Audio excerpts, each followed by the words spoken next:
You have had a really interesting career, and I know it's been a journey. Could you tell us a little bit about how you have gotten yourself to where you're at today?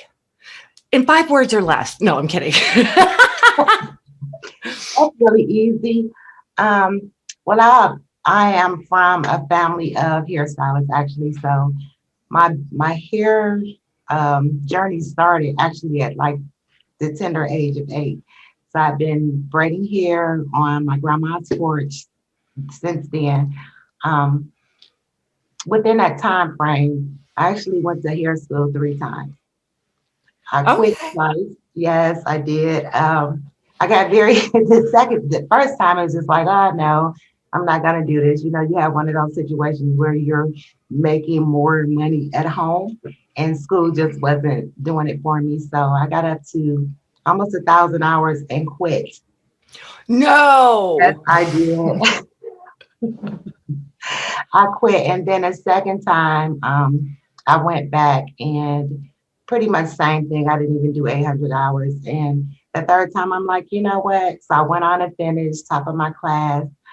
I think it was more of the orderly situation. I've always been kind of like, don't tell me what to do. I don't want to be organized. You know, it's just in my spirit. But this last time, I actually took it very, very serious. So I did it top of my class, went all the way through the management program, knocked both of them out of the park. My theory, my management, like everything, just 97% on my written and 100 on my practical. So Nice. theory has always been my thing. I just love what I do. So from there, I know that you've worked for a lot of different businesses. You've kind of evolved in your career. And I know you and I've had a lot of different conversations, and you had talked a little bit about how you were, let's say, 10 years ago to the journey of what you are at today in your business as well, and what your business philosophy is. Could you share a little bit of that? Absolutely. Off and on, I was actually in a corporate salon, and pretty much nobody actually understood why I went more to the corporate salon because it's more straight hair. But I grew up doing natural hair, no relaxers and all of that. But the benefit of learning everything to be a well-rounded stylist, it was so important for me to get the understanding of hair in all forms. And not only that, people, you know, I wanted to be more of a diverse stylist instead of, you know, you shouldn't be, why you always going up to, you know, corporate salon. And in my heart, I knew that I needed to do this because I'm diverse. I love all people. I love all textures, all complexions. And at the end of the day, we're all human. So about 10 years ago, I just started noticing a lot of breakage and natural hair, you know, overly relaxing, overly chemically changing of the hair I texture. mean, they're really aggressive chemicals. They are. Yeah, you're Mm. talking about a pH level of a 14, a pH level. And then I also started noticing the scalp issues.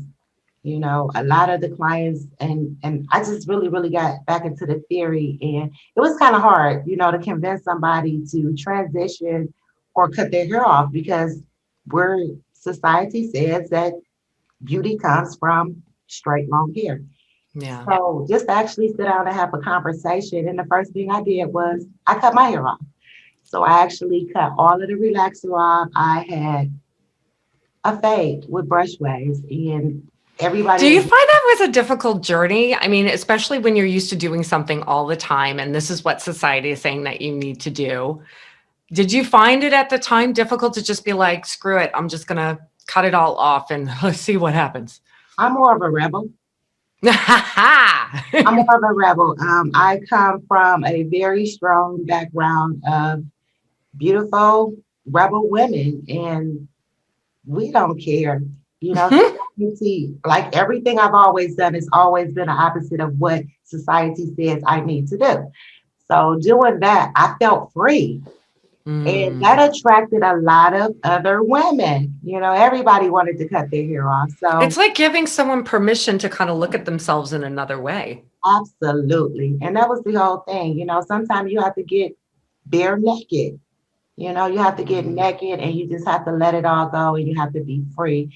And that's pretty much where I was with, you know, it was, and mind you, I'm licensed in 4 different states. So each, area is a little bit different. Up north is kind of like, no, we're going to keep our wigs on.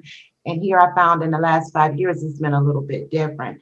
And I believe that the problem is a lot of people don't want to go through the natural route because they're not properly educated. So, they just think, oh, I don't have any chemicals. I don't have to take care of my hair. Yes, ma'am, you do. You have to take care of your hair, your scalp, and it all starts internal. So, it's definitely a lifestyle change. It's not just like you just cut your hair off and that's just it. It's not like that. It's still the same, you just chemical free. So being the rebel that I am and knowing what I know and talking them through it and giving them that thorough consultation and explain it to them, you can have long hair, you can have short hair. The whole thing is healthy hair. And that's where my journey began.